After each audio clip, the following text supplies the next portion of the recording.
বিসমিল্লাহির রহমানির রহিম। পরম করুণাময় ও অসীম দয়ালু আল্লাহর নামে শুরু।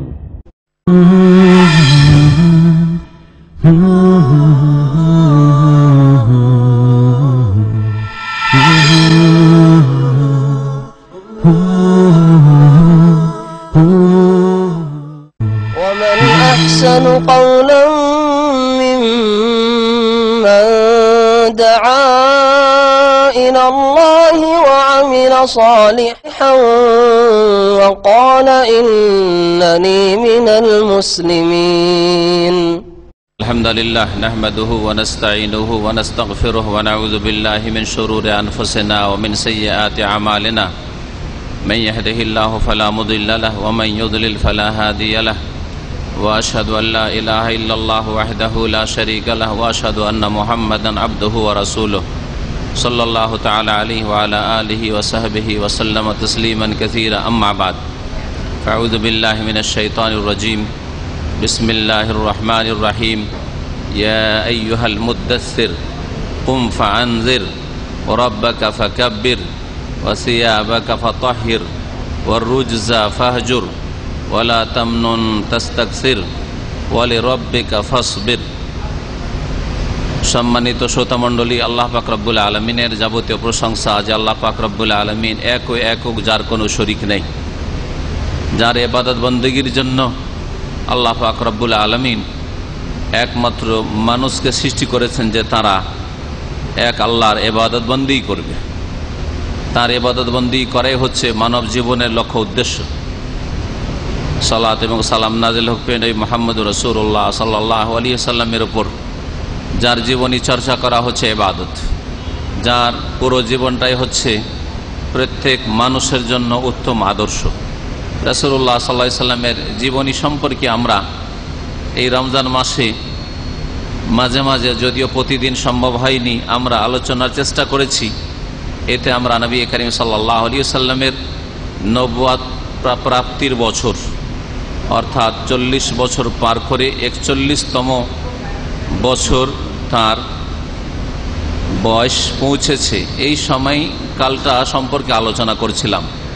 রাসূলুল্লাহ সাল্লাল্লাহু আলাইহি সাল্লাম রমজান মাসে 21শে রমজান সোমবারের দিন ছিল, আর সেই রাতটি ছিল 21-এর রাত, শবে কাদার, লাইলাতুল কাদার ছিল, কদরের রাত ছিল। এই রাতে ফজরের পূর্বে রাসূলুল্লাহ সাল্লাল্লাহু আলাইহি সাল্লামের কাছে সূরা আলাকের প্রথম 5টি আয়াত নাজিল হয়, যে সম্পর্কে এর আগে আলোচনা করেছি। আর তারপরে কয়েকদিনের জন্য ওহী বন্ধ হয়ে যায়, কয়েকদিনের জন্য ওহীটা বন্ধ হয়ে যায়। সেটা ছিল 21শে রমজান থেকে শুরু করে শেষ রমজান পর্যন্ত। শাওয়াল মাসের চাঁদ উঠে গেলে প্রিয় নবী মুহাম্মদ রাসূলুল্লাহ সাল্লাল্লাহু আলাইহি সাল্লাম হিরা পাহাড়ের গুহা থেকে আবার যখন ফিরেন, তখন আবার দ্বিতীয় পর্বে সূরা মুদাসসিরের প্রথম দিকের কয়েকটি আয়াত নাজিল হয়।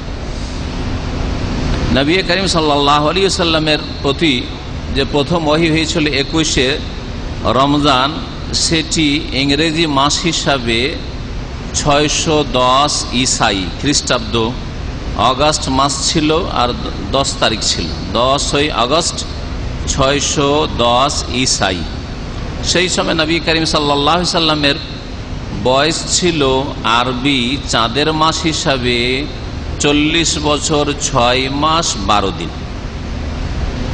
যেটা ইংরেজি মাস হিসাবে, ইংরেজি বছর হিসাবে একটু কম হবে।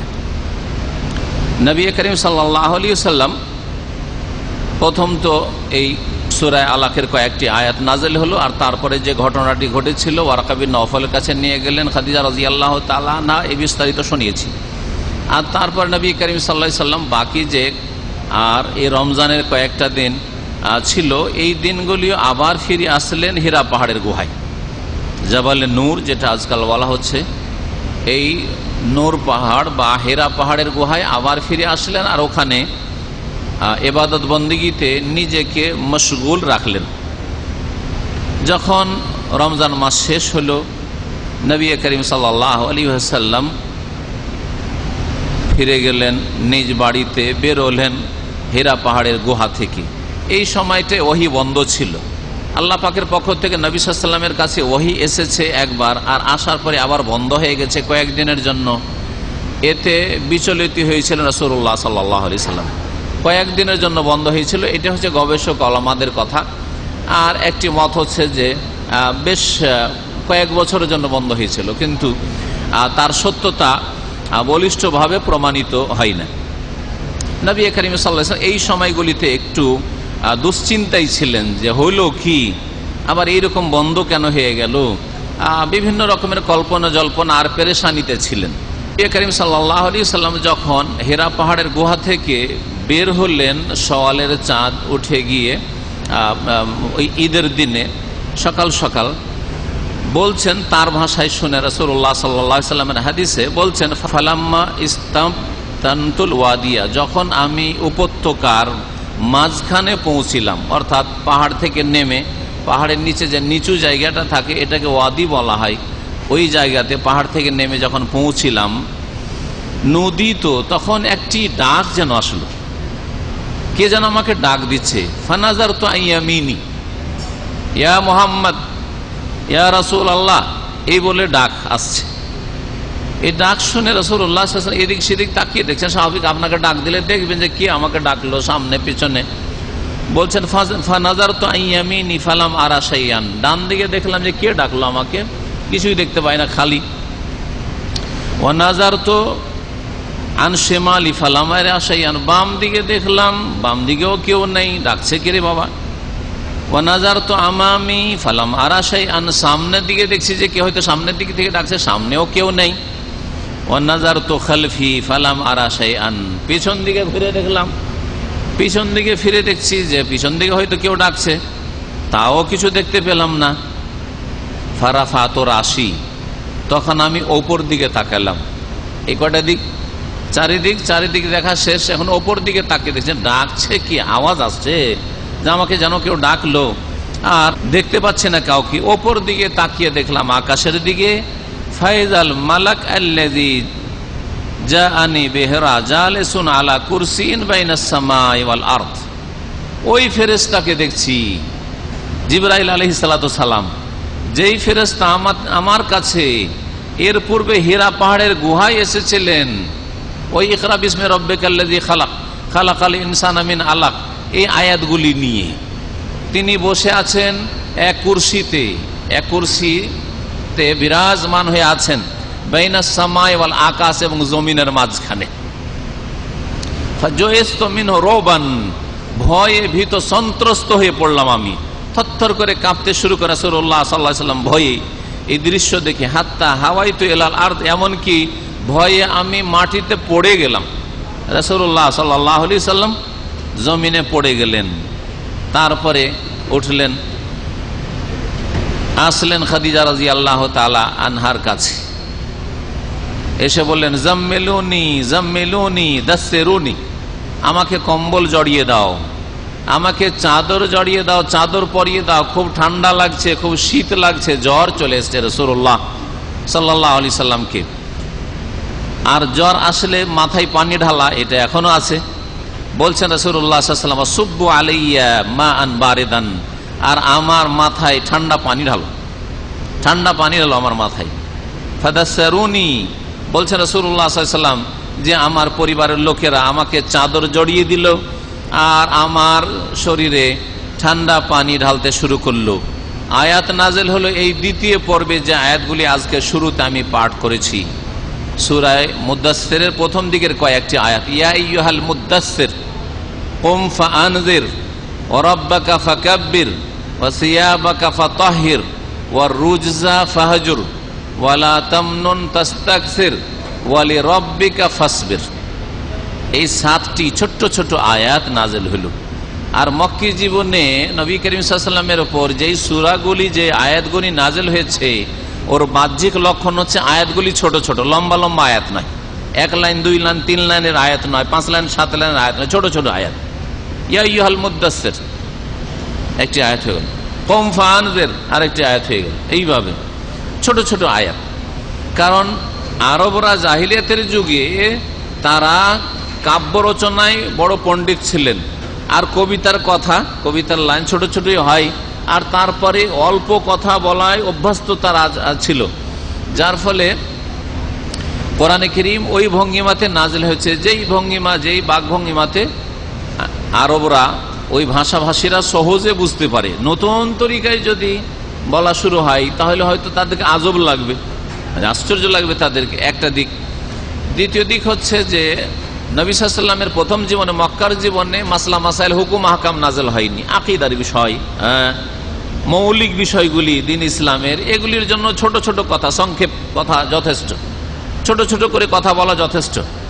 কিন্তু যখন মাসলা মাসাইল বয়ান করবেন, হুকুম আহকাম বয়ান করবেন, এটার হুকুমে, এইটার হুকুমে, এটার বিষয় এই, তখন লম্বা কথার প্রয়োজন রয়েছে। তো মদিনা এসে যখন বিভিন্ন হুকুম আহকাম নাজেল হওয়া শুরু হলো, তখন লম্বা কথার প্রয়োজন। সুতরাং লম্বা আয়াতগুলি হচ্ছে মাদানী আয়াত, মানে মদিনায় নাজেল হয়েছে লম্বা সূরা বা লম্বা আয়াত, এগুলি নাজেল হয়েছে। আয়াতগুলির এখন ব্যাখ্যা দেখা যাক, তাফসির দেখা যায়, আল্লাহ পাক কি বলতে চাইছেন দ্বিতীয় পর্বে রাসূলুল্লাহ সাল্লাল্লাহু আলাইহি ওয়াসাল্লামকে সম্বোধন করে। ইয়া আইয়ুহাল মুদ্দাসসির, হে চাদর আবৃত। দেসারুন মানে হচ্ছে ওপরের কাপড়, আপনার শরীরের ওপরে যে কাপড়টা থাকে সব ওপরে, ওটা হচ্ছে দেসার। দেসার তো দেসার চাদর, চাদরই ওপরে থাকে, যতই কাপড় পরেন চাদরটা ওপরে থাকে, গামছাটা ওপরে থাকে। তো হে চাদর আবৃত, কুম ফাআনজির, দাঁড়াও আর এখন মানব জাতিকে সতর্ক সাবধান করো। আল্লাহর নাফরমানদেরকে, পাপিষ্ঠদেরকে, গুনাহগারদেরকে সতর্ক সাবধান করো। মুশরিকদেরকে, পৌত্তলিকদেরকে, মাজার পূজারীদেরকে, কবর পূজারীদেরকে, গায়রুল্লাহর পূজারীদেরকে, আল্লাহ ছাড়া যারা অন্যের পূজা করে তাদেরকে সতর্ক সাবধান করো। কারণ সবচেয়ে বড় অপরাধ হচ্ছে শিরক। ইন্না শিরকা লাযুলমুন আযীম, আল্লাহর সাথে অংশীদার করে দেওয়া কাউকে, এটা হচ্ছে সবচেয়ে বড় অপরাধ। সুতরাং প্রথম তাদেরকে সতর্ক করা হচ্ছে, আর এই অপরাধ থেকে সতর্ক করা হয়েছে। কারণ এই অপরাধ যদি থাকে তো কোনোদিন জান্নাত পাওয়া যাবে না, কোনোদিন জাহান্নাম থেকে রক্ষা পাওয়া যাবে, জাহান্নাম থেকে উদ্ধার পাওয়া যাবে না।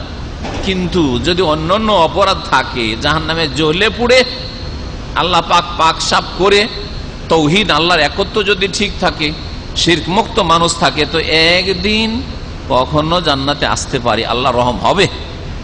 শিরকের অবস্থায় বড় শিরক করে মারা গেলে আল্লাহ কখনো জান্নাত দেবেন না।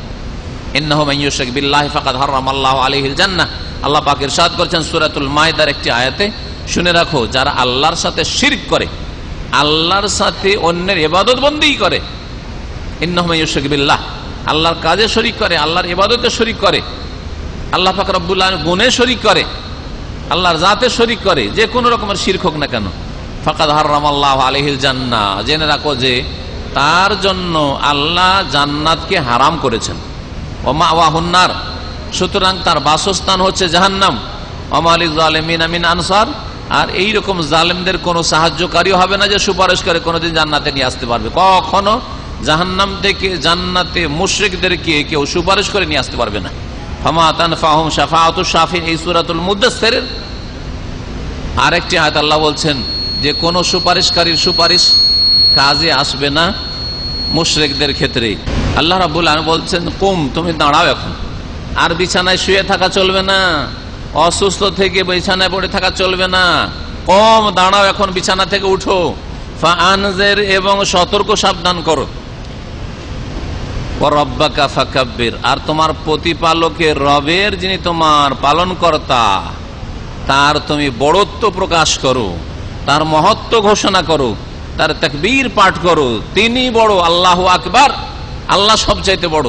আপনার দেশ বড় না, আপনার নেতা বড় না, আপনার জন্মভূমি বড় না, আপনার মাতৃভূমি বড় না, আপনার কোনো কিছু বড় না, আল্লাহু আকবার, আল্লাহ সবচাইতে বড়। আমার দেশ মহান, এসব স্লোগান হচ্ছে জাহিলিয়াতের স্লোগান।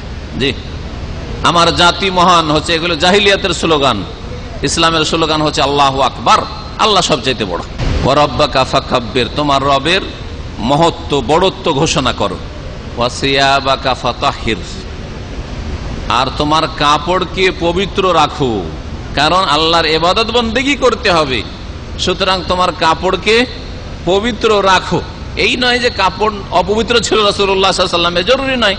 আপনাকে যদি কেউ বলে যে আপনার কাপড়টা পাক পবিত্র রাখেন, তার মানে এই সবসময় বোঝায় না যে আপনার কাপড় নাপাকে আছে, যে আপনি ভুল বুঝে বসে থাকবেন যে আমার কাপড় কি নাপাক নাকি যে আমাকে এরকম বলেন। তো আল্লাহ রাব্বুল আলামিন সতর্ক করছেন নবী করিম সাল্লাল্লাহু আলাইহি সাল্লামকে যে তোমার কাপড় চোপড় পোশাক পরিচ্ছদ যে লেবাস আছে শরীরে তা পাক পবিত্র রাখো, কারণ তোমাকে ইবাদত বন্দি করতে হবে, সালাত আদায় করতে হবে। ইসলামের প্রথম জীবনেই তাওহীদের পরে পরেই 2 ওয়াক্ত সালাত শুরু হয়ে গিয়েছিল। নবী করিম সাল্লাল্লাহু আলাইহি সাল্লাম সকাল বিকাল সালাত আদায় করতেন। এই আয়াতগুলির পরে কিছু আয়াত এমন নাজিল হলো যে আয়াতগুলি তো রয়েছে সকাল সন্ধ্যা তাসবিহ করো, সকাল সন্ধ্যা আল্লাহ পাক রব্বুল আলামিনের জিকির আজকার করো, ওয়াসাব্বিহ বিহামদি রাব্বিকা ক্বাবলা তুলুইশ শামসি ক্বাবলা গুরুবিহা ইত্যাদি। এই ধরনের যে আয়াতগুলি নাজিল হলো, নবী করিম সাল্লাল্লাহু আলাইহি ওয়াসাল্লাম সকাল বিকাল 2 ওয়াক্ত নামাজ পড়তেন, কিন্তু লুকিয়ে লুকিয়ে গোপনে। 3 বছর ধরে রাসূলুল্লাহ সাল্লাল্লাহু আলাইহি ওয়াসাল্লাম গোপনে সালাত আদায় করেছেন, গোপনে তিনি দাওয়াত দিয়েছেন। সমষ্টিগত দাওয়াত দিতে পারেননি, ব্যক্তি পর্যায়ে দাওয়াত দিয়েছেন। আজকে এই বিষয়গুলি শুধু আলোচনা করব। গোপনে দাওয়াত, ব্যক্তি পর্যায়ে দাওয়াত।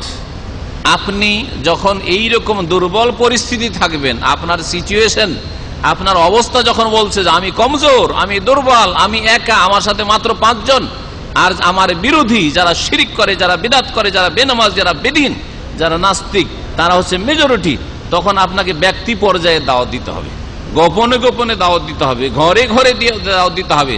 তখন ওয়াজ মাহফিল সাজিয়ে দিলে হবে না। যেমন এক শ্রেণীর লোকেরা এইরকম ভুল কাজগুলি করে, কিছু সহিহ কথা শিখেছে, তাওহীদ শিখেছে, সুন্নাত শিখেছে, আর শিরক বিদআত সম্পর্কে একটু সতর্ক হয়েছে, আর দেশে গিয়ে আবেগে একটা দিল একটা মাহফিল, পয়সা আছে, বিদেশ থেকে যাচ্ছে, আর পয়সার তো অভাব না, দিল একটা মাহফিল। হ্যাঁ, আরে আপনার পায়ের তলায় মাটি নেই, আর আপনি এত বড় কাজ করে বসে আছেন। একটু চিন্তা করতে হবে, এগুলো হিকমতের খেলাফ।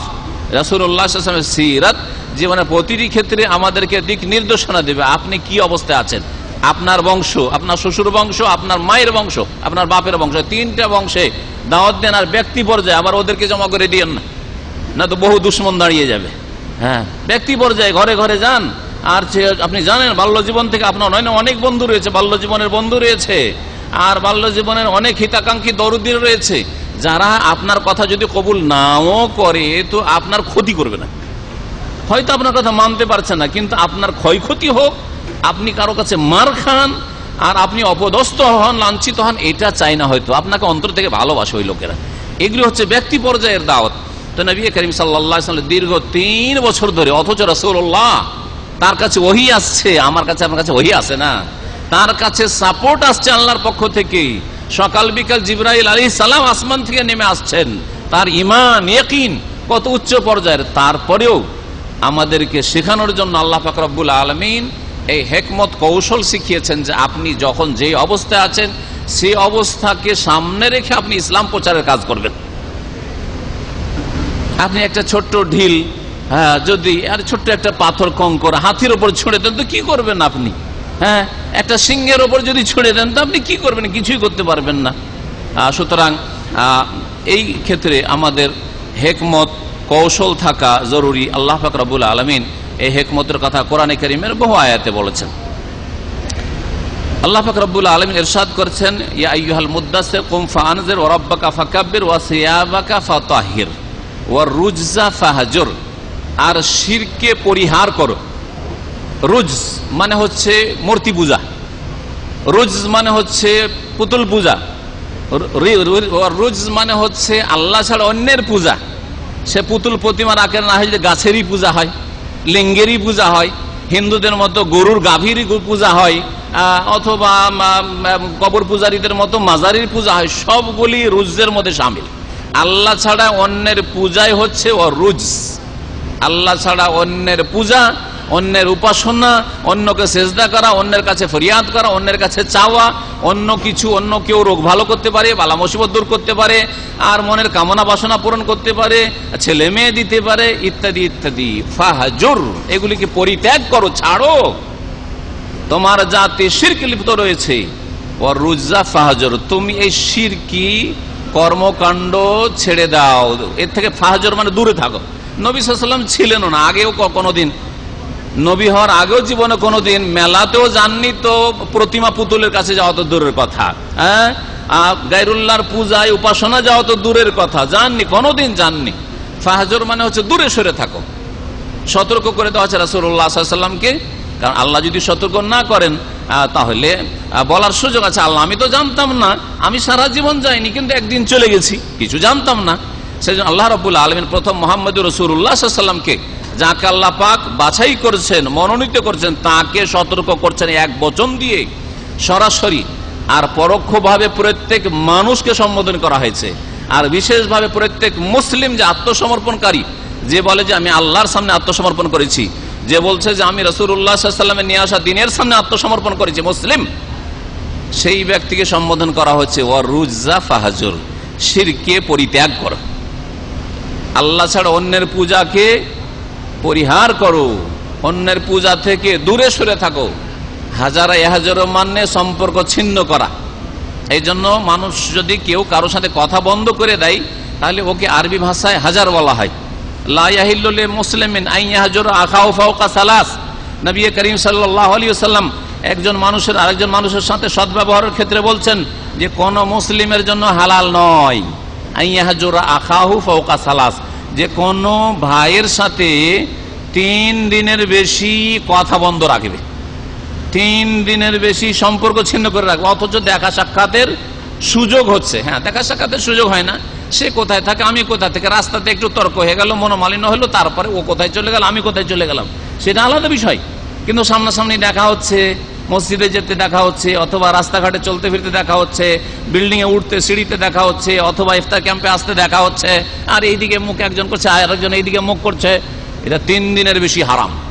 লা ইয়াহিল্লু লিমুসলিমিন আন ইয়াহজুরা আখাহু ফাওকা সালাস, কোন মুসলিমের জন্য জায়েজ নাই যে 3 দিনের বেশি কারো সাথে সম্পর্ক ছিন্ন করে রাখবে, কথা বন্ধ রাখবে। ওখানে আন ইয়াহজুরা, হাজারা ইয়াহজুরু শব্দটি ব্যবহার করেছেন রাসূলুল্লাহ সাল্লাল্লাহু আলাইহি ওয়াসাল্লাম।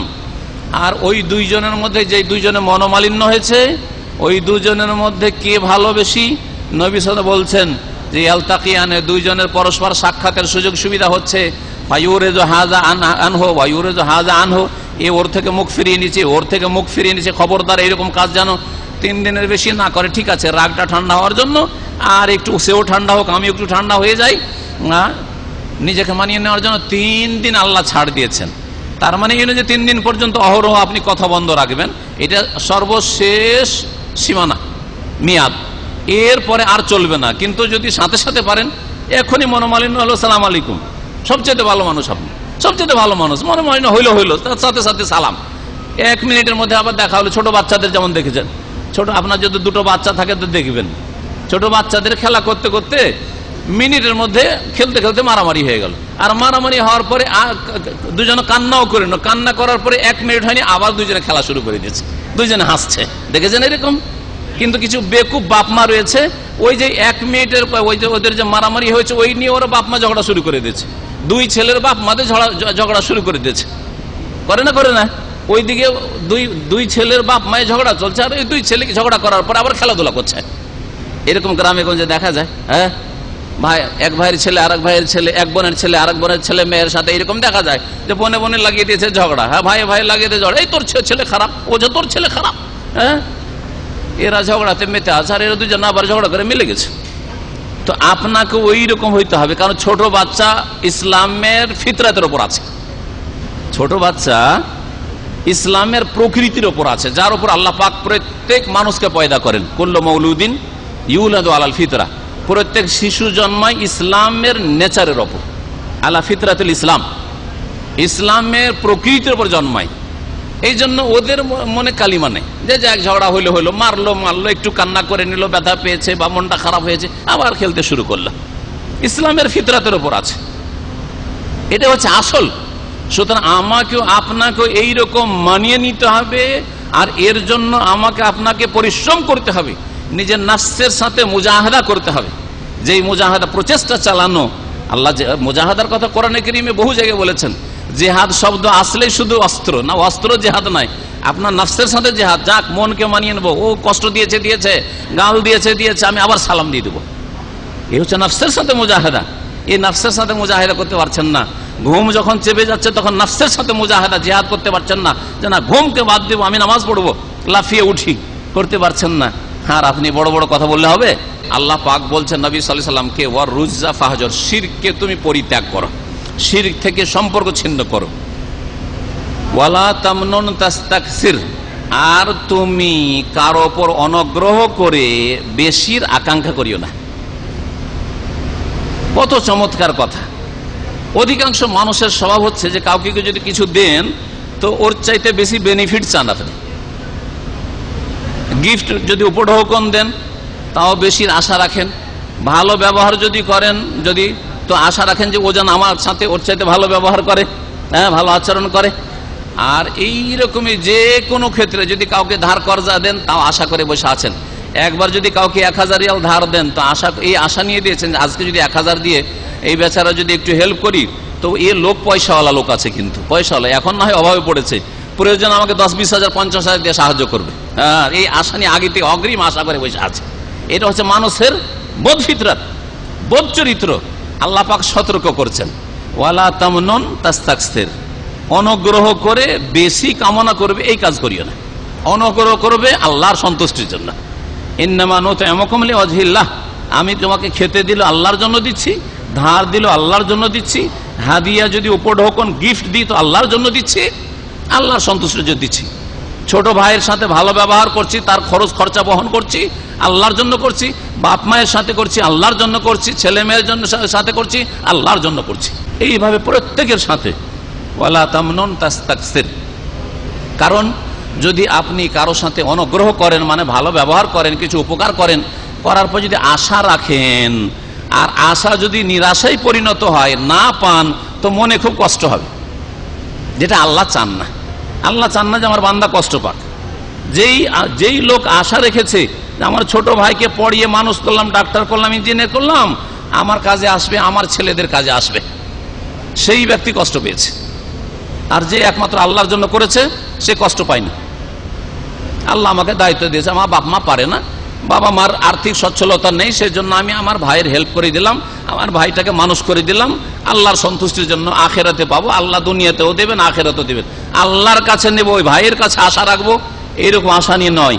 এইরকম লোকেরা কখনো কষ্ট পায়নি। কারণ যদি ভাই ভালো ব্যবহার করে আলহামদুলিল্লাহ, নাও যদি করে আলহামদুলিল্লাহ, আল্লাহ দেবেন আমাকে। আমার যেই ভাইকে আমি মানুষ করলাম সে যদি নাও দেয়, আমার মেলা ভাই আছে, আল্লাহ পাক পয়দা করে দেবেন, আল্লাহ পয়দা করে ওর জন্য ওসিলা পয়দা করে দেবেন, কষ্ট কখনো হবে না। তো আল্লাহ রাব্বুল আলামিন দ্বিতীয় পর্বে যে নবী সাল্লাল্লাহু আলাইহি ওয়াসাল্লামের যে আয়াতগুলো নাযিল করেছিলেন, আল্লাহ পাক রাব্বুল আলামিন বলছেন ওয়ালা তামনুন তাস্তাকসির। তারপরে বলছেন শেষ হুকুম, ওয়ালি রাব্বিকা ফাসবির, আর তোমার রবের সন্তুষ্টির উদ্দেশ্যে ধৈর্য ধারণ করো। এই যে দ্বিতীয় পর্বে নবী সাল্লাল্লাহু আলাইহি ওয়াসাল্লামের উপর আয়াত নাযিল হচ্ছে, এতে নবী সাল্লাল্লাহু আলাইহি ওয়াসাল্লামকে আল্লাহর জন্য ধৈর্য ধরতে বলা হচ্ছে, আল্লাহর জন্য ধৈর্য ধরতে বলা হচ্ছে। এতে অনেক দূর পর্যন্ত ইঙ্গিত করে দেওয়া হয়েছে রাসূলুল্লাহ সাল্লাল্লাহু আলাইহি ওয়াসাল্লামকে, দেখো মুহাম্মদ, তুমি যেই কাজ নিয়ে উঠেছো আর যেই কাজের জন্য তোমাকে প্রস্তুত করেছি আর যেই গুরু দায়িত্ব তোমার উপর চাপিয়েছি, যেই নবুয়ত আর রিসালাত দিয়ে তোমাকে ধন্য করেছি, তোমাকে ধৈর্য ধরতে হবে। তোমার উপর জুলম অত্যাচার করবে, তোমার মাথা আহত করবে, তোমার দাঁত শহীদ করবে, তোমার সাহাবায়ে কেরামদের উপর জুলম অত্যাচার হবে, তোমাকে তোমার মাতৃভূমি মক্কা থেকে বিতাড়িত করবে। সমস্ত নবী সাল্লাল্লাহু আলাইহি ওয়াসাল্লামের যে জীবনের ইতিহাস রয়েছে, যত খারাপ আচরণ করেছে কাফের মুশরিকেরা, যতগুলি যুদ্ধ বাঁধিয়েছে, বদর হোক, ওহদ হোক আর খন্দক হোক, যতগুলি হোক এই কাফেররা বাঁধিয়েছে, সবগুলির দিকে ইঙ্গিত রয়েছে যে তুমি আল্লাহর সন্তুষ্টির জন্য ধৈর্য ধারণ করবে। তোমার আপনজনরা তোমাকে বড় কষ্ট দেবে, কিন্তু আল্লাহর জন্য ধৈর্য ধরতে হবে। যখন আল্লাহর জন্য ধৈর্য ধরতে লাগবেন তখন আপনি কিন্তু একজন সলিড হয়ে যাবেন। আল্লাহ এত শক্তিশালী আপনাকে করে দিবেন, মনোবল এত শক্ত হয়ে যাবে, আপনার মজবুত হয়ে যাবে যে আপনার পাহাড়ের সাথে টক্কর দিতে কোনো অসুবিধা নেই। কারণ আমি ভুল পথে না, আমি আল্লাহর পথে রয়েছি, আল্লাহর সন্তুষ্টির জন্য আমি কাজ করছি। আমাকে যদি কেউ গাল দেয়, আল্লাহর জন্য গাল দিচ্ছে, আমার চলন দোষে গাল দেয়নি, আমার ভাষার দোষে গাল দেয়নি, আমি একটা পয়সা কারো বেইমানি করে রাখিনি যে আমাকে গাল দিচ্ছে, তারপরে যদি আমাকে কেউ গাল দেয় দিনের দাওয়াতের জন্য, তা আল্লাহর জন্য গাল খাচ্ছি, আল্লাহর জন্য মার খাচ্ছি, আল্লাহর জন্য কেউ আমার বিরোধিতা করছে, আমার শত্রুতা করছে, কোনো পরোয়া নেই। এইদিকে ইঙ্গিত করা হয়েছে ওয়ালি রব্বিকা ফাসবির, রবের জন্য ধৈর্য ধারণ করো। সুতরাং যারা দিনের দাওয়াতে কাজ করছেন বা করবেন তারা মনে রাখেন যে ওয়ালি রব্বিকা ফাসবির, রবের জন্য ধৈর্য ধরতে হবে। আপনার চলন দোষে যেন গাল না খান। একটা পয়সা কারো বেইমানি, টাকা পয়সা ধার নিবেন না, আর নিলে হাত ভারী করবেন না। ওয়াদা করেছেন ওয়াদা রাগি দিয়ে চলে আসবেন, কারো সাথে ব্যবহার খারাপ করবেন না। আর তারপরে কেউ যদি গাল দেয় আমার তৌহিদের জন্য, আমার সুন্নতের জন্য, আমার শিরক মুক্ত হওয়ার জন্য, শিরকের বিরুদ্ধে বলার জন্য, বিদাতের বিরুদ্ধে বলার জন্য, বেনামাজিদের সম্পর্কে বলার জন্য ইত্যাদি ইত্যাদি, তাহলে কোনো যায় আসে না। বলে রব্বিকা ফাসবির, রবের জন্য ধৈর্য ধারণ করো, রবের জন্য ধৈর্য ধারণ করো। আল্লাহ রাব্বুল আলামিন এই 7টি আয়াত যে সূরাতুল মুদ্দাসসিরে নাযিল করলেন দ্বিতীয় পর্বে নবী করিম সাল্লাল্লাহু আলাইহি সাল্লামের উপর, এতে 2 রকমের দায়িত্ব রয়েছে। 2 রকমের, গভীরভাবে যদি চিন্তা করেন এই আয়াতগুলি তাফসিরে, তো 2 রকমের দায়িত্ব রয়েছে। একটা দায়িত্ব হচ্ছে প্রথম দ্বিতীয় আয়াতে বলা হয়েছে ইয়া আইয়ুহাল মুদ্দাসসির কুম ফানজির। প্রথম দায়িত্ব হচ্ছে যে তোমার কাছে আমার বাণী আসতে যাচ্ছে, কোরআনে কারীম নাজিল হতে যাচ্ছে, আসমানি সিলেবাস আসছে, আর তুমি হচ্ছে রাসূল, দূত। সুতরাং তুমি মানব জাতিকে সুন্দরভাবে পৌঁছে দাও আর সতর্ক সাবধান করে দাও। যারা আল্লাহর নাফরমানি করবে, বিরুদ্ধাচরণ করবে, কোরআনের বিধানের বাস্তবায়ন করবে না, বিশ্বাস করবে না, লা ইলাহা ইল্লাল্লাহর স্বীকার করবে না, লা ইলাহা ইল্লাল্লাহর প্রতি বিশ্বাস করবে না, লা ইলাহা ইল্লাল্লাহর বাস্তবায়ন করবে না, মুহাম্মদুর রাসূলুল্লাহর বাস্তবায়ন করবে না, তাদেরকে সতর্ক সাবধান করে দাও। তাদের জন্য দুনিয়া আখিরাতে আল্লাহর আযাব রয়েছে। দুনিয়াতে আল্লাহর আযাব রয়েছে আর আখিরাতে আল্লাহ পাকের আযাব রয়েছে। দুনিয়াতে আল্লাহ পাকের আযাব যা দেখলেন মক্কার কাফের মুশরিকদের জন্য, মাত্র কয় বছর, নবুয়তের পরে, আর হিজরতের পরে 8 বছর, নবুয়তের পরে 13 বছর, 13 বছর আর 8 বছর, 8 বছরে মক্কা বিজয় হয়ে গেল। কাফেরদের নাম গন্ধ আর নেই মক্কাতুল মুকাররমায়, বরং কাফেরদের ঢোকা নিষেধ মক্কাতুল মুকাররমায়। ইন্নামাল মুশরিকুনা নাজাসুন ফালা ইয়াকরাবুল মাসজিদাল হারাম বাদা আমিম হাযা। এই হচ্ছে লাঞ্ছনা আর আযাব আল্লাহ পাকের নিশ্চিহ্ন করে দিন আল্লাহ পাক রব্বুল আলামিন কয়েক বছরের মধ্যে। চোখের সামনে লোকেরা দেখতে থাকলো যে হাই রে, এই কাফেররা কত জাদ্রেল, আবু জাহাল, আবু লাহাব, ওতবা, শাইবা, রাবিয়া, ওলীদ, এরা কত বড় হোমরা চোমরা সব ছিল, মস্তান ছিল, কোথায় গেল? নিশ্চিহ্ন হয়ে গেল। এদের নসল প্রজন্ম পর্যন্ত নেই। লেজ কাটা মাদর সব লেজ কাটা হয়ে গেছে। আবতার, এরাই হচ্ছে আবতার। আর আখিরাতের আযাব, জাহান্নামের আযাব প্রস্তুত হয়ে রয়েছে। ওইদাতিল কাফের, কাফের মুশরিকদের আল্লাহ পাক তৈরি করে রেখেছেন। এই হচ্ছে একটি নির্দেশ নবী সাল্লাল্লাহু আলাইহি সাল্লামকে, যে তুমি এখন আর বসে থাকলে হবে না, ঘরে ঘরে যাও আর লোকজনের কাছে যাও আর ইসলামের দাওয়াত দাও, সতর্ক সাবধান করো। দ্বিতীয় দায়িত্ব হচ্ছে নিজেকে সুসজ্জিত করা, আকীদা দ্বারা, আমল দ্বারা। বাকি আয়াতগুলিতে বলা হয়েছে আল্লাহ পাকের বড়ত্ব ঘোষণা করো, আল্লাহর তৌহিদের ঘোষণা করো, আল্লাহ পাক রব্বুল আলামিনের গুণগান করো, আল্লাহ পাকের হামদ সানা করো ইত্যাদি। আর নিজে পাক পবিত্র থাকো, কারণ পবিত্র থেকে তোমাকে আল্লাহ পাকের ইবাদত বন্দেগী করতে হবে। শিরকের নাপাকি থেকে মুক্ত থাকো।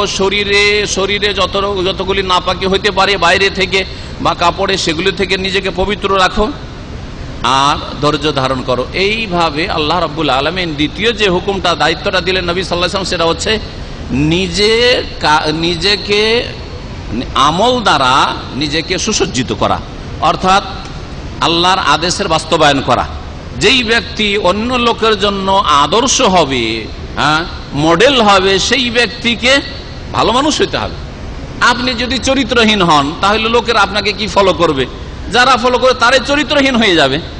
সুতরাং রাসূলুল্লাহ সাল্লাল্লাহু আলাইহি সাল্লামকে এখানে বলা হচ্ছে যে তুমি চরিত্রবান হয়ে যাও, তুমি আল্লাহ পাকের দিন প্রতিষ্ঠা করো নিজের ব্যক্তি জীবনে, যাতে করে তোমাকে দেখে লোকেরা শিখে, তোমাকে আদর্শ মানব হিসাবে গ্রহণ করে, উসওয়ায়ে হাসানা হিসাবে গ্রহণ করে। এই দুটি আদেশ নবী করিম সাল্লাল্লাহু আলাইহি সাল্লামকে দেওয়া হলো।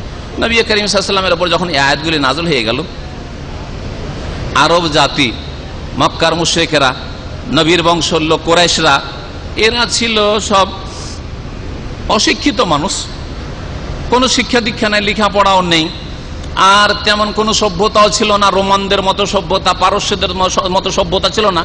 কারণ আজকে থেকে 1500 বছর আগে প্রাচীন সভ্যতা ছিল আমার রোমান সভ্যতা আর পারস্য সভ্যতা। আরবরা সভ্যতা থেকে অনেক দূরে ছিল। এরা সাদা সাদা জীবন, যাযাবরের জীবন কাটাইতো। এইদিকে ছাগল চড়ানো, আর না হলে উঁট চড়ানো, আর ওই ছাগলের দুধ আর উঁটের দুধ অথবা গোস্ত খাওয়া, এই ছিল তাদের জীবনযাপন। মরুভূমিতে তাদের জীবনযাপন করা। আর এদের ধর্মকর্ম ছিল মূর্তি পূজা করা, কাবার চারিদিকে 360টি মূর্তি রেখে পূজা করা। আর এদের দলিল, ধর্মের জন্য দলিল, প্রমাণ, প্রুফ, এদের প্রুফ হচ্ছে বাপ দাদা পূর্বপুরুষ। বাপ দাদা করতো, আমরা করছি। এই ধর্ম কেন? বলছে আমাদের বাপ দাদা করে এসছে, আমরাও করছি। এটাই হলো আজকালকার মেজরিটি মুসলিমদের দলিল। এই মাজার পূজা কেন করো? বলছে বাপ দাদা করে আসছে, এটা কি ভুল? হ্যাঁ, বাপের ধর্ম ছেড়ে দেবো, বাপকে অস্বীকার করব? আরে পীরের মুরিদ কেন হচ্ছে? বলছে বাপ দাদা, আমার বাপও পীরের মুরিদ ছিল, আমার দাদাও পীরের মুরিদ ছিল, আমিও পীরের মুরিদ। এগুলো হলো দলিল আজকালকার মূর্খ সমাজের। যেই দলিলটা মক্কার মুশরিকেরা 1400 বছর আগে পেশ করেছে, এই দলিলই আজকাল মেজরিটি মুসলিম ভারত, বাংলাদেশ, পাকিস্তানের পেশ করে থাকে। যে এইরকম কেন মিলাদ কেন করেন? আরে আমাদের যতদিন ধরে জন্মেছি এরকম মিলাদ দেখে আসছি, আবার মিলাদ করব না কেন? শবে বারাত কেন করেন? বলছে যখন থেকে আমার চোখ ফুটেছে আর যখন থেকে আমি গ্রামে দেখছি শবে বারাত হয়ে আসছে, কেন করব না? ব্যাস, লোকেরা করছে, সেটাই দলিল। হ্যাঁ, দল ভারী, এটাই হচ্ছে দলিল। আর বাপ দাদা করে এসছে, এটাই হচ্ছে দলিল। মক্কার মুশরিকদের দলিলটা ওই রকমই ছিল। আর এদের গোত্রীয় শাসন ছিল, রাষ্ট্রীয় শাসন ছিল না। আর এদের কাছে আখলাক চরিত্র বললে তেমন কিছু ছিল না। যদি তারা মোডে চলে আসলো, ব্যাস করব, লড়বো, এইরকম ছিল তারা জাতি। আর যে কোনো সমস্যার সমাধান তারা তরবারিতে খুঁজতো। কোনো একটা কিছু সমস্যা হলে মারামারি করো, শেষে যা হবে দেখা যাবে, তরবারি নিয়ে বেরিয়ে পড়তো। এই ছিল তাদের অবস্থা। নবী করিম সাল্লাল্লাহু আলাইহি ওয়াসাল্লাম এই পরিস্থিতিতে আল্লাহ বলছেন কুম ফানজির, যাও, বেরিয়ে যাওয়ার মানুষকে সতর্ক করো। এখন গিয়ে যদি লোকেরা 25-50টা 100টা 200টা লোক বসে আছে কোনো মাহফিলে, আর ওখানে গিয়ে নবী সাল্লাল্লাহু আলাইহি ওয়াসাল্লাম যদি বলা শুরু করেন, ইয়া আইয়ুহান নাস, হে মানব সকল, কুলু লা ইলাহা ইল্লাল্লাহ, বলো সবাই লা ইলাহা ইল্লাল্লাহ, আল্লাহ ছাড়া কোনো সত্য মাবুদ নেই, এই কথা যদি প্রথম চোটে বলা শুরু করেন তো সাথে সাথে গলা কেটে দেবে, চাপ, শেষ। না, এটা হিকমত নয়। দেখলেন যে এদের কাছে আমি আল্লাহর দিন যদি এইভাবে পেশ করি সমষ্টিগতভাবে, তাহলে প্রথমখানে এরা বাসা মেরে দেবে। নবী করিম সাল্লাল্লাহু আলাইহি ওয়াসাল্লাম তখন ব্যক্তি পর্যায়ে দাওয়াত দেওয়া শুরু করলেন, একা একা। আর খুঁজতে লাগলেন যে কার কাছে প্রথম যাব, কাকে গিয়ে বললে ভালো হয়। এটাই আপনার তরিকা হবে।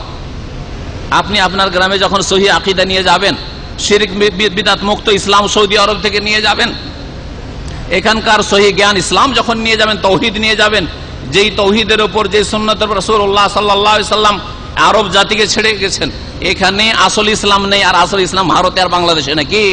হ্যাঁ, কখনো হইতে পারে না। তাহলে এখানে না মাজার পূজা, না এখানে পীর পূজা, না পীরের আস্তানা খানকা, না পীর মুরিদির ব্যবসা, আর দেশে পীর মুরিদির ব্যবসা। তাহলে কোনটা ইসলাম আপনার কি বুঝে আসে না? না আপনাকে বুঝতে হবে না? না যেখানে যাবেন সেখানে ওই রকম করবেন? এখানকার ইসলাম পালন করে নিলেন, এখান থেকে টাকা পয়সা রিয়াল নিয়ে যখন চলে গেলেন, তখন বাংলাদেশি ইসলাম পালন করা শুরু করলেন। এটা করলে কি আর ইসলাম পালন হবে? এর নাম তো ইসলাম না। ইসলামে একটা নাজল হয়েছে, ইসলামে একটি নাজল হয়েছে, আর সেটা আরব জগতে নাজল হয়েছে, সেটা মক্কাতুল মুকাররমায় মদিনা মুনাওয়ারায় নাজল হয়েছে। সুতরাং এখান থেকে আপনাকে সহিহ ইসলাম নিয়ে যেতে হবে। আপনাকে অন্ধভাবে অনুসরণ করতে বলছেন, আপনাকে শিখতে হবে। আর এই শিখার জন্য ইসলামী সেন্টারগুলি খোলা আছে। আল্লাহর রাস্তায় আসেন, রমজানে আসেন এই কয়টা দিন, আর তারপরে রমজানের পরে আপনার ইসলামী সেন্টার আল্লাহর রাস্তায় আসেন। আসার পরে ইসলাম শিখেন। আপনাকে জবাব দিতে হবে কাল কিয়ামতে, যদি যেদিক থেকে বৃষ্টি ওইদিকে ছাতা ধরেন। হ্যাঁ, যে সৌদি আরব আছে, সৌদি আরবের মতো ইসলাম পালন করি, আর বাংলাদেশে গেলে বাংলাদেশের বৃষ্টি অন্য দিক থেকে, তখন ওইদিকে ছাতা ধরে নেব। তো এইরকম হইলে হবে না, এইরকম সুবিধাবাদী মুসলিম হইলে হবে না। রাসূলুল্লাহ সাল্লাল্লাহু আলাইহি ওয়াসাল্লাম ব্যক্তি পর্যায়ে দাওয়াত দেওয়া শুরু করেন। আপনিও গিয়ে ব্যক্তি পর্যায়ে আপনার ঘনিষ্ঠ বন্ধু, আপনার সবচেয়ে প্রিয়জন, আপনার স্ত্রী, আপনার সবচেয়ে শ্রদ্ধাভাজন, আপনার বাপ মা, এগুলো থেকে শুরু করবেন। আপনি খুব শ্রদ্ধা করেন আপনার শাশুড়ি মাকে, আপনার শ্বশুরকে, আপনি গিয়ে তাদেরকে দাওয়াত দেবেন। আপনি খুব ভালোবাসেন আপনার মামাকে, আপনার নানাকে, আপনার নানিকে, আপনার দাদাকে, আপনার দাদিকে, তারা বেঁচে আছেন, তাদেরকে দাওয়াত দেবেন। এগুলো থেকে আপনাকে শুরু করতে হবে। নবী করিম সাল্লাল্লাহু আলাইহি সাল্লাম এইভাবেই তার প্রথম ইসলামের দাওয়াত শুরু করেছিলেন। প্রথম চোটে যারা ইসলাম গ্রহণ করেছিলেন তাদের কথা আজকে আপনাদের সামনে এই অল্প সময় বয়ান করব। নবী করিম সাল্লাল্লাহু আলাইহি ওয়াসাল্লাম ওই হীরা পাহাড়ের গুহা থেকে যে আসলেন শাওয়াল মাসের প্রথম তারিখে ঈদের দিনে, ওই দিনে এসেই পৌঁছিলেন নিজের বিবির কাছে, খাদিজা রাদিয়াল্লাহু তাআলা আনহা। তার কাছে স্বাভাবিক, খাদিজা রাদিয়াল্লাহু তাআলা আনহার কাছে যখন প্রথম পৌঁছিলেন, আর খাদিজা রাদিয়াল্লাহু তাআলা আনহা রাসূলুল্লাহ সাল্লাল্লাহু আলাইহি ওয়াসাল্লাম সম্পর্কে আরো অনেক কিছুই জানতেন, বেশ কিছু যেগুলি পূর্বাভাস ছিল, যেগুলি লক্ষণ ছিল, সেগুলি তিনি অবলোকন করেছেন, দেখেছেন, জেনেছেন কাছে থেকে। নিজের স্বামী হিসাবে তিনিও মানসিক দিক থেকে প্রস্তুত ছিলেন যে আমার স্বামী যা বলবে সেটাই ঠিক, কারণ আমার স্বামীর মধ্যে কোনো খারাপ দোষ ত্রুটি আমি কোনোদিন দেখি নাই। প্রথম গিয়ে রাসূলুল্লাহ সাল্লাল্লাহু আলাইহি ওয়াসাল্লাম নিজ স্ত্রীকেই দাওয়াত দিয়েছিলেন, খাদিজা রাদিয়াল্লাহু তাআলা আনহাকে, আর তিনি সর্বপ্রথম ব্যক্তি যিনি ইসলাম গ্রহণ করেছেন। যদিও বলা হয়েছে অন্যান্যদের নাম, কিন্তু মনে রাখবেন যে সর্বপ্রথম সকলের মধ্যে প্রথম ইসলাম গ্রহণ করেছেন খাদিজা রাদিয়াল্লাহু তাআলা আনহা। এই বৈশিষ্ট্য হাসিল হয়েছে নারী জাতিকে। সুতরাং নারী জাতিকে কখনো অবহেলা করবেন না, নারী জাতিকে কখনো তুচ্ছ মনে করবেন না, নারী জাতিকে কখনো আপনি খাটো করে দেখবেন না, নারীরা জাতিকে শুধু ভোগের সামগ্রী মনে করবেন না, নারী জাতির কখনো নির্যাতন করবেন না। বোনদের জমি জায়গা দেওয়ার ক্ষেত্রে হক নেই, ফুফুদের খালাদের জমি জায়গার হক দেওয়ার ক্ষেত্রে নেই, তখন দেবেন না আপনি। হ্যাঁ, নারীদেরকে লেখাপড়া করিয়ে বাইরে পাঠিয়ে দেওয়া, বিদেশে একাই পাঠিয়ে দেওয়া, ওই হারাম নাজায়েজ কাজগুলি করতে পারছেন। আর আল্লাহ যে ফরজ করেছেন যে তুমি যেমন ভাগ নেবে বাপের ধন সম্পদে ভিটে মাটিতে, তেমনি তোমার আপন বোন বোঝা আছে, বোনদেরও তো ভিটে মাটিতে ভাগ আছে। এগুলো কোনো আমাদের মুসলিমরা আদায় করেন না। কি করে জান্নাত পাবে? শুধু নামাজ পড়ে জান্নাত পাওয়া যাবে? যে বোনের হক মেরে থাকেন। আমাদের দেশের মানুষরা কি জানে যে ভিটে মাটিটাতেও বোনের হক আছে? শহরে ঢাকা সিটিতে মাত্র 1 কাঠা জমি আছে, ওখানেও আপনার বোনের হক আছে। এটা কি জানা আছে? আপনার বাপের নামে যদি থাকে, আপনার মায়ের নামে যদি থাকে, তো আপনার যেমন হক আছে একটা দোকানে, মাত্র একটা দোকান আপনার বাপ ছেড়ে গেছে, আপনার বোনগুলিরও ওতে হক আছে, যদি আপনার অর্ধেক, আপনার ডবল দ্বিগুণ আর তার 1 গুণ, কিন্তু তাদেরও হক আছে। এই কথাগুলি জানেও না আমাদের দেশের মুসলিম, আমল করা তো দূরের কথা। আমি তো মনে করি যে এই পরিবেশে আমি মানুষ হয়েছি, আমাদের দেশের লোকেরা যদি নামাজ রোজাতেও পাশ করে নাই জান্নাতে যাওয়ার জন্য, হজ যাকাতেও পাশ করে নাই, কিন্তু যখন বোনের হকের বিষয় আসবে, মেয়েদের হকের বিষয় আসবে, যে মেয়েরাকে কেন বঞ্চিত করেছো, তখন এই মেয়ের বাপদেরকে আর বোনদের ভাইদেরকে জাহান্নামে যেতে হবে, এতে সন্দেহ নেই, এতে সন্দেহ নেই। আমি হাজারে একটি খুঁজে পাই না পরিবার, আমি দীর্ঘদিন দাওয়াতের কাজ করি, আর আমি খোঁজার চেষ্টা করি যে দেখি হাজারে একটা পরিবার কি পাওয়া যাচ্ছে যে পাই পাই করে বোনকে হিসাব নিকাশ সব বুঝিয়ে দিয়েছে। জমি, ক্ষেত খামারের জমি, তারপরে ভিটে মাটির জমি, শহরের জমি, সিটির জমি, দেশ বিদেশে যত ব্যাংকে অ্যাকাউন্ট আছে আর টাকা আছে বাপের, সবগুলি থেকে হিসাব পাই পাই করে বুঝিয়ে দিয়েছে। এইরকম লোক খুঁজে পাওয়া যায় না আমাদের সমাজে। যদি তাই হয় তাহলে কি করে জান্নাত পাওয়া যাবে? আল্লাহর হক নষ্ট করলে আল্লাহ মাফ করতে পারেন, কিন্তু আল্লাহর বান্দার মানুষের হক নষ্ট করলে যতক্ষণ না মাফ করবে তারা খালেস অন্তর থেকে, ততক্ষণ তো মাফ হয় নাই। তো আপনাদের জানা আছে, তারপরে কেন এইভাবে হক মারছেন? সর্বপ্রথম ইসলাম গ্রহণ করেছেন খাদিজা রাদিয়াল্লাহু তাআলা আনহা। তারপরে দ্বিতীয় ব্যক্তি যিনি ইসলাম গ্রহণ করেন তিনি হচ্ছেন আবু বকর সিদ্দিক রাদিয়াল্লাহু তাআলা আনহু, যার নাম ছিল আব্দুল্লাহ। আবু বকর সিদ্দিক রাদিয়াল্লাহু তাআলা, আবু বকর সিদ্দিক রাদিয়াল্লাহু তাআলা রাসূলুল্লাহ সাল্লাল্লাহু আলাইহি ওয়াসাল্লামের মাত্র 2 বছরের ছোট ছিলেন, আর একেবারে বাল্য জীবনের অন্তরঙ্গ বন্ধু ছিলেন। আর সবই একজন মানুষ মনের কথা হয় স্ত্রীকে বলে, আর না হলে ঘনিষ্ঠ বন্ধু, যদি অন্তরঙ্গ বন্ধু থাকে তাকেও অনেক কথা বলে, ভূতের কথা।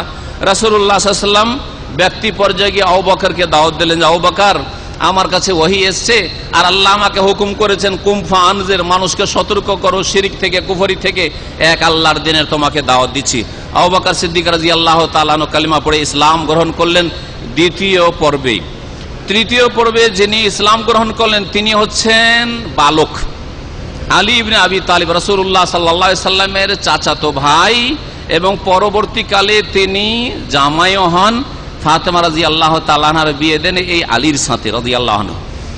তার বয়স মাত্র 10 বছর ছিল, মাত্র 10 বছর বয়স ছিল। ওই সময় রাসূলুল্লাহ সাল্লাল্লাহু আলাইহি সাল্লাম নবী হয়ে আসেন, তখন দাওয়াত দেন এই ছেলেকে। আর এই আলী রাসূলুল্লাহ সাল্লাল্লাহু আলাইহি ওয়াসাল্লাম বাড়িতেই লালিত পালিত হতো, চাচার বোঝা অনেক বেশি ছিল।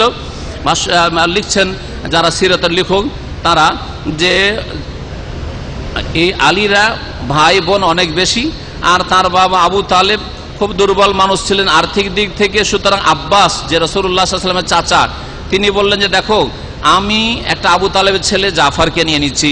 নবী সাল্লাল্লাহু আলাইহি ওয়াসাল্লাম বললেন যে তাহলে চাচা আমি তাহলে আলীকে নিয়ে নিই, আলীর ভরণ পোষণের দায়িত্ব আমার উপরে থাকলো। আর নিজের বাড়িতেই রাখতেন, আর ছেলের মতো এই আলী মানুষ হইতেন রাসূলুল্লাহ সাল্লাল্লাহু আলাইহি ওয়াসাল্লামের বাড়িতে। আর সুতরাং রাসূলুল্লাহ তৃতীয় পর্বে আলী রাদিয়াল্লাহু তাআলা আনহুকে দাওয়াত দিলেন, তিনিও ইসলাম গ্রহণ করলেন।